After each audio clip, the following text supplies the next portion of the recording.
Alors, mamma mia, salut les amis et bienvenue dans cette nouvelle vidéo consacrée à Java niveau intermédiaire.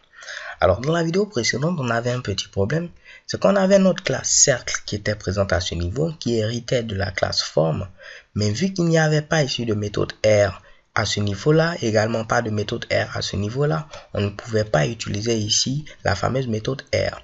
Et ce qu'on voulait, c'était un moyen de dire que toute classe qui va hériter de la classe forme, automatiquement, cette classe-là devra avoir une méthode R pour ne pas qu'on ait ici de problème. Et je vous avais dit que c'était comme une sorte de contrat. Donc, pour pouvoir hériter de la classe forme, il faudra avoir une méthode R. Donc, fixez déjà ce contrat-là. Et je vous avais dit que pour résoudre ce problème, on pouvait utiliser soit les classes abstraites ou soit ici la notion d'interface. Dans cette vidéo, je vous propose de découvrir ce qu'on appelle les classes abstraites. Donc là, les classes abstraites, c'est l'une des notions qui m'a semblé un peu bizarre lorsque je débutais en programmation orientée objet. Maintenant que j'ai compris ce Mitsubishi, il devrait être facile pour moi de vous l'expliquer. Parce que comme on le dit généralement, si vous avez bien compris quelque chose, vous devrez normalement très facilement l'expliquer aux autres. Vérifions donc si j'ai bien compris ce Mitsubishi.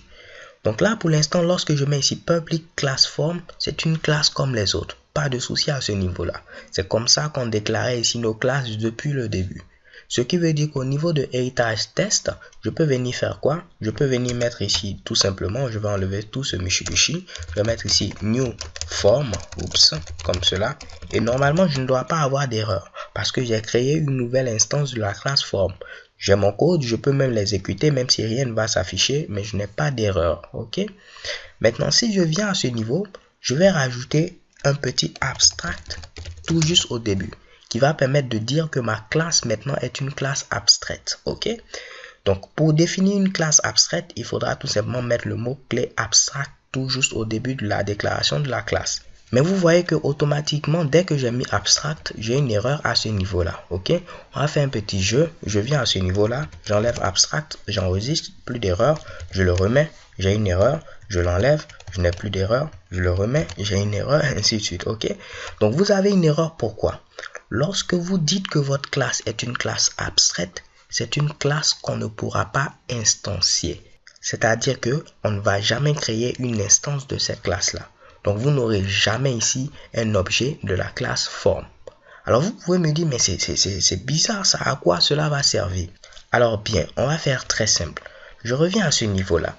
Alors, si vous dites, par exemple, j'aurai toujours soit des carrés, des rectangles, des triangles, des cercles, ainsi de suite, mais je n'aurai jamais une forme, ok? Donc, ce sera difficile de dire que j'ai créé une forme. Je vais dire souvent que j'ai créé un cercle, j'ai créé un rectangle, j'ai créé un carré, mais on ne va pas dire j'ai créé une forme. Donc, vous voyez à ce niveau-là que vous n'aurez aucun intérêt à créer un nouvel objet de la classe forme. Si vous voyez que c'est le cas, jamais vous n'allez créer un objet de cette classe-là, alors il faudra la définir en tant que classe abstraite, c'est-à-dire que jamais on ne pourra l'instancier. Et si quelqu'un le fait, automatiquement, on aura ici une erreur comme c'est le cas à ce niveau-là. Donc les gars, si on récapitule, une classe abstraite, c'est une classe qu'on ne peut pas instancier. On ne peut pas avoir d'objet direct de cette classe-là, ok? Maintenant, l'avantage d'avoir cela, c'est quoi? Déjà, notre classe est abstraite, mais vous voyez qu'on a toujours notre affaire d'héritage qui fonctionne à ce niveau-là. On peut toujours hériter de la classe forme, on peut toujours hériter de la classe forme à ce niveau-là sans problème. Le seul problème, c'est si vous tentez de créer un nouvel objet de cette classe forme. Vous ne pouvez plus faire ici new form, ok? Donc là, premier avantage, ça apporte un minimum de sécurité à notre code. Jamais on aura ici quelqu'un qui va venir écrire new form. Maintenant, résolvons notre problème parce que cela n'a pas résolu notre problème. Si je viens toujours plutôt au niveau de héritage, je fais CTRL Z, je dois avoir ce Mitsubishi là, j'aurai toujours une erreur parce que là, il va venir à ce niveau, il va chercher la méthode R, il ne va pas la trouver ici, ni à ce niveau là, il ne la trouve pas. Je peux venir maintenant ici, je vais mettre ici abstract, je vais vous l'expliquer dans quelques instants, ne vous inquiétez pas. Je mets ensuite public, je mets ici double et je vais mettre ici R comme cela. Ok? Donc là, ce que je viens de définir à ce niveau-là, c'est ce qu'on appelle une méthode abstraite. Tout à l'heure, on a défini une classe abstraite. Et je vous ai dit, une classe abstraite, c'est une classe qu'on ne peut pas ici instancier. Lorsque vous mettez ici une méthode abstraite, qu'est-ce que cela veut dire? Une méthode abstraite, c'est une méthode dont il faudra ici définir le contenu au niveau des classes filles. Ok? C'est-à-dire quoi? Si je viens ici, je dis que la méthode R est une méthode abstraite, Cela veut dire que toutes les classes filles seront obligées d'avoir ici une méthode R. Donc je me répète, lorsque vous mettez ici la méthode R et vous dites que c'est une méthode abstraite, toute classe qui va hériter de la classe form, alors elle devra définir le contenu de cette méthode. Vous voyez que cette méthode n'a pas de contenu parce que là, j'ai mis un point virgule, je n'ai pas mis les accolades comme cela, ok? Si vous mettez la méthode en tant qu'abstraite, vous ne pouvez pas ici avoir des accolades, ok? Il faudra enlever ici les accolades et mettre un point virgule comme cela.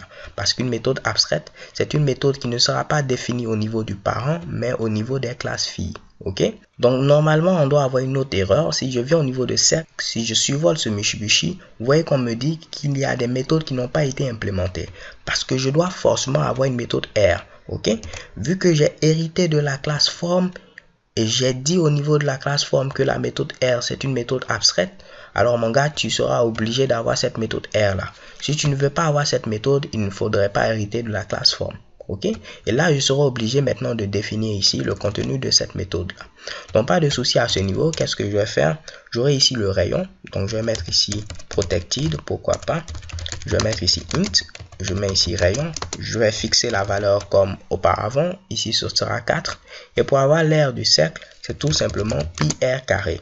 Donc je vais mettre ici mat.pi, j'utilise la constante pi, je multiplie ensuite ce Mitsubishi par le rayon et ensuite par le rayon, ce qui va faire ici pi fois rayon, donc pi r carré. Et là normalement j'aurai ici mon code qui sera maintenant fonctionnel. Je peux avoir l'aire du cercle, je lance l'exécution de ce Mitsubishi et chez Kebam j'ai bel et bien ici une valeur. Donc vous voyez ici maintenant les gars l'avantage d'avoir ici votre méthode abstraite, c'est-à-dire que toute classe qui va hériter maintenant de la classe form, elle sera obligée d'avoir ici une méthode R. Si je viens ici, j'enlève la méthode R, automatiquement une erreur. Il me dit, ah mon gars, toi tu veux maintenant ne plus respecter le contrat. Tu as dit que à ce niveau-là, tu vas avoir une méthode R et maintenant tu ne veux plus. Il faudra ajouter cette méthode-là. Et là, il vous propose de l'ajouter. Ok? Donc là, je vais recoller rapidement ce Mitsubishi-là. Alors les gars, j'espère que cela n'est pas confus. Tout ce qu'on vient de voir à ce niveau, c'est quoi? Une classe abstraite, c'est une classe qu'on ne peut pas instancier. Donc on ne pourra pas faire ici new form. Cela ne va pas fonctionner parce qu'on ne pourra pas créer un objet direct de cette classe. Mais on pourra toutefois hériter de cette classe. Donc vous voyez, la classe carré hérite de cette classe, la classe triangle hérite de cette classe, ainsi de suite. Après, nous avons vu la notion de méthode abstraite. Au niveau déjà de la déclaration, c'est un peu bizarre parce qu'on ne met pas des accolades puisque notre méthode ne doit pas avoir de contenu.